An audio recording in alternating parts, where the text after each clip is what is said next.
देखिए दो प्रक्रिया है। एक तो बिल्कुल आप आपातकालीन धर्म बहुत अच्छे से निभा रहे हैं कि जो कत्ल खाने जा रही है उन गौ माता को बचा के रखना, तो बिल्कुल वो हमारे लिए दुर्भाग्य भी है, देश में परिस्थिति होती है, और ये आपातकालीन धर्म भी है। उसमें भी दो रास्ते हैं। एक दान का बिल्कुल करना, और वो भी जरूरी है, समाज का एक फर्ज है। साथ में हम कम खर्चे में कैसे उसको निभा सकते हैं, उसका गोबर का यूटिलाइजेशन कैसे कर सकते हैं। अगर हमारे पास यहाँ पे कुछ खेती वाली जमीन है तो हमने एक जो कार्य किया है उन्हें कुछ बताने का प्रयत्न करना। गोबर को मुख्य प्रोडक्ट बनाया है। किसान के घर पे गाय का सच्चा स्थान है, उसी का अगर मतलब सच्चा स्थान है ऐसा कह सकते, क्योंकि गौशाला है या पिंजरा को जो आपातकालीन है, तो वो कैसे हम कर रहे, तो एक बैक्टीरिया कल्चर तैयार किया है गौ कृपा अमृतम करके। सिर्फ 7 दिन में ही यूरिया डीएपी बैठ जाओ भाई, 7 दिन में ही यूरिया डीएपी पेस्टिसाइड बंद हो जाता है, इसको गोबर के साथ एप्लीकेशन करते हैं। तो देश का 15 लाख करोड़ रुपए का खर्चा है यूरिया डीएपी पेस्टिसाइड हर साल का, वो सारा इस प्रोडक्ट से जीरो होना है। मैं कुछ आपको वो लिंक भेज दूंगा, वो शांति से आप देखिएगा, क्योंकि एक समय की मर्यादा में मुझे कुछ बातें रखनी है, तो वो शांति से देख लीजिएगा। वो टेक्नोलॉजी को हमारी सारी गौशाला लीड कर सकती है। और पहले तो हमारी सबसे बड़ी जरूरत होती है चारा। जैसे आपने सूखा चारा का महाराज जी बताया, तो इस साल में पूरा संकट देश में आया और वो रहने वाला, क्योंकि सूखा चारा का उपयोग ये लोग कोयला महंगा हो गया तो उसकी जगह पे जलाने के लिए उपयोग शुरू कर दिया है, दूसरा पुरखा बनाने में और खेत में जलाते हैं। तो 10 रुपए से लेकर 15 रुपए किलो चला गया है चारा। तो उसकी जगह पे हम क्या करेंगे? तो जैसे हम लोग ने कुछ प्रयोग किए कई साल, तो 125 घासों पे आज तक गारंटी की, उसके अंदर नेपियर की कुछ बहुत सारी वैरायटी है, जिंजुआ है, दूसरी वैरायटी, लेकिन उसके अंदर उसका उत्पादन कैसे बढ़ाया जाए, खर्चा कैसे बचाया जाए? तो हम अभी पिछले 1.25 साल से सूखा चारा एक भी दाना नहीं दिया, सूखा सिर्फ 9 एकड़ में से हम हर रोज 5 टन चारा काट रहे, 5000 किलो पर डे, सिर्फ 9 एकड़ में से। ठीक है, तो यहाँ पे अपनी गौशाला को अगर नजदीक जमीन अवेलेबल है, गौशाला के अंदर जमीन है, तो टेक्नोलॉजी हम लोग सिखाएंगे, पूरा समय लेकर के पूरा डिटेलिंग, अगर वहां पे टूर करना है तो भी हमारी तैयारी है। तो सिर्फ 9 एकड़ में से 5 टन चारा काट रहे और चाप कटिंग नहीं कर रहे, कुट्टी करना पड़ता है, ये नेपियर को कुट्टी करना पड़ता है। तो कुट्टी करेंगे तो हमारा पर डे का खर्चा था 3000 रुपया, 1800 लेबर और 1200 रुपए डीजल। ये इतना ज्यूसी हो गया इस बैक्टीरिया से कि वो कुट्टी नहीं करना पड़ रहा है। हमारा 10 महीने का छोटा बछड़ा भी 1 इंच मोटा घास कैसे ही खा लेता है, बिगाड़ नहीं होता है, बहुत ही कम होता है, 50 रुपए का भी बिगाड़ नहीं होता है पर डे।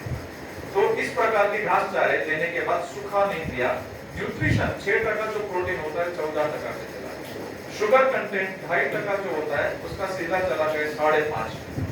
तो गायों की चमड़ी की चमक बदल गई, पेट भर के खाना मिला और उसका स्वास्थ्य भी अच्छा रहा। और 25 से लेके 50 पैसे, किसान है तो 25 पैसे किलो घर पे पड़ेगा। हम अगर पिंजरा पोल में अच्छी से मेहनत करके उसको मैनेजमेंट करेंगे तो शायद 50 पैसे किलो पड़ेगा।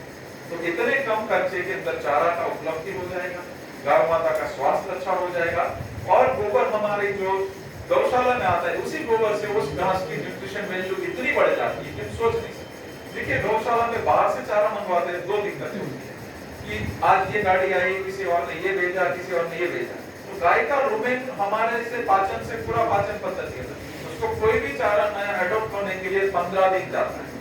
उसके प्रोटीन पचाने वाले बैक्टीरिया अलग है, कार्बोहाइड्रेट पचाने वाले अलग है। आज ये चारा दिया तो दूसरा दिया तो पूरा अंदर डिस्टर्ब रहता है।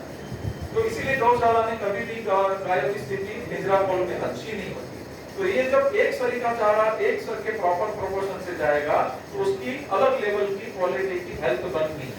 तो ये सारी मोमेंटम अगर यहाँ पे आप करना चाहे तो मेरा पूरा हृदय पूर्वक का साथ रहेगा कि कौन सा बीज डालना, कैसे उसको ट्रीट करना, पूरा फ्री चेन से सिखा रहे। जैसे वो कल्चर का मैं छोटा ब्रीफ कर देता हूँ, वो हमने गौ कृपा अमृतम नाम दिया, पंचकर्म और 21 औषधियों में से उस बैक्टीरिया को हमने एक्सट्रैक्ट किया। उसके अंदर 100 बैक्टीरिया, वो बैक्टीरिया कैसा है, जैसे हमने गुड़ और छाछ मिलाया वो मल्टीपल होता रहता है। एक बार देने के बाद आपको हमारे पास आने की जरूरत नहीं है। समझ लीजिए 200 लीटर पानी में 1 लीटर बॉटल डाला, 2 किलो गुड़ डाला, 2 लीटर छाछ डाली, एक हफ्ते में 200 लीटर उपयोग करते करते 10 लीटर हो गया, वापिस पानी डाली, वापिस गुड़ छाछ डाली, वापिस मैंने आपको दिया आपने वर्तमान के 1 लीटर आपको लिया, आपने भी सेम प्रोसेस किया, आपका भी। तो सरल भाषा में बोलूं तो जामन हो गया, जामन कभी खत्म होगा नहीं। यही जामन क्या है? इसी जामन के अंदर 100 बैक्टीरिया, जैसे हम यूरिया डालते हैं ना, वो क्या है? नाइट्रोजन। हवा में से वो ग्रेन्यूल बना के 3 लाख करोड़ का खर्चा है पर ईयर का हमारे देश का, और वो नाइट्रोजन उसके अंदर 46% होता है, बाकी का क्षार। इस बॉटल के अंदर 100 बैक्टीरिया है, उसमें से 24 नाइट्रोजन मिक्स है। जो खेत में अपन गोबर डालेंगे, गोबर का कार्बन खा के डायरेक्ट हवा में से नाइट्रोजन दे देगा। मतलब 7 दिन में, भले 30 साल से केमिकल डाला हूं, 7 दिन के अंदर यूरिया बंद हो जाता है खेत में, और यूरिया से भी ज्यादा परिणाम।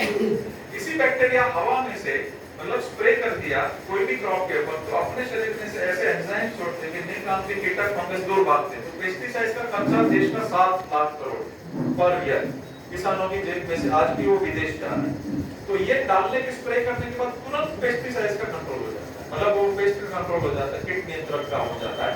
तो अपने शरीर में से ऐसा रस छोड़ते कि निम्न नाम के कीटक फंगस दूर भागते, तो पेस्टिसाइड डालने का जरूरत ही नहीं है।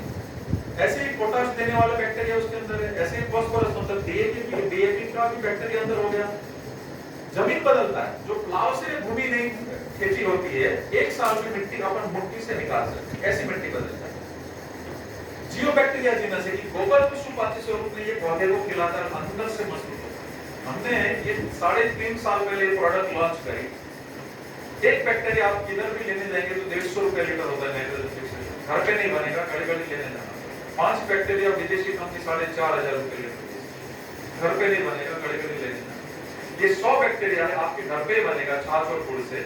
हमने और हमारे भाई और परिवार ने मिलकर गौशाला में तय किया कि इससे देश का 15 लाख करोड़ रुपए हर साल यूरिया डीएपी पेस्टिसाइड का जाता है, वो इस प्रोडक्ट से बच सकता है, जीरो हो सकता है।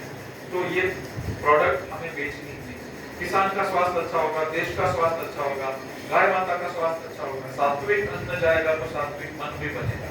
तो ये प्रोडक्ट हमने और हमारे भाई ने पूरा बिल बना दिया, हमारी अगली पीढ़ी का भी अधिकार नहीं, पूरे भारत में फ्री, पूरे विश्व में फ्री देंगे, सिखाएंगे। जय हो, जय हो, जय हो।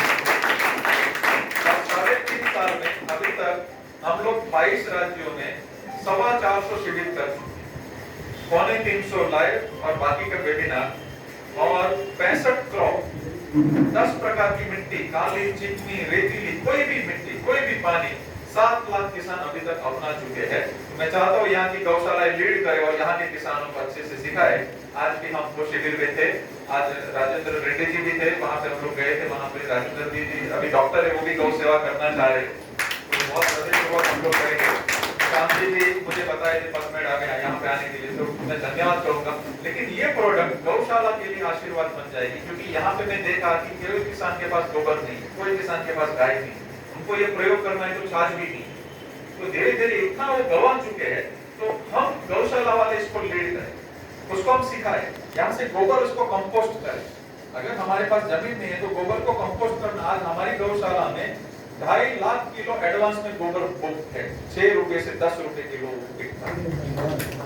ठीक है, तो यहाँ के किसान अगर आपको प्रयोग करवाना चाह रहे हैं तो उनके साथ हम कड़ी बन जाए कि भाई आपका चारा हमें गौशाला को दीजिएगा, हम आपको गोबर कंपोस्ट करके दे रहे, ये प्रयोग करिए, अच्छा लगे तो ये गाय घर पे ले जाते हैं, सम्मान पूर्वक वापिस करके।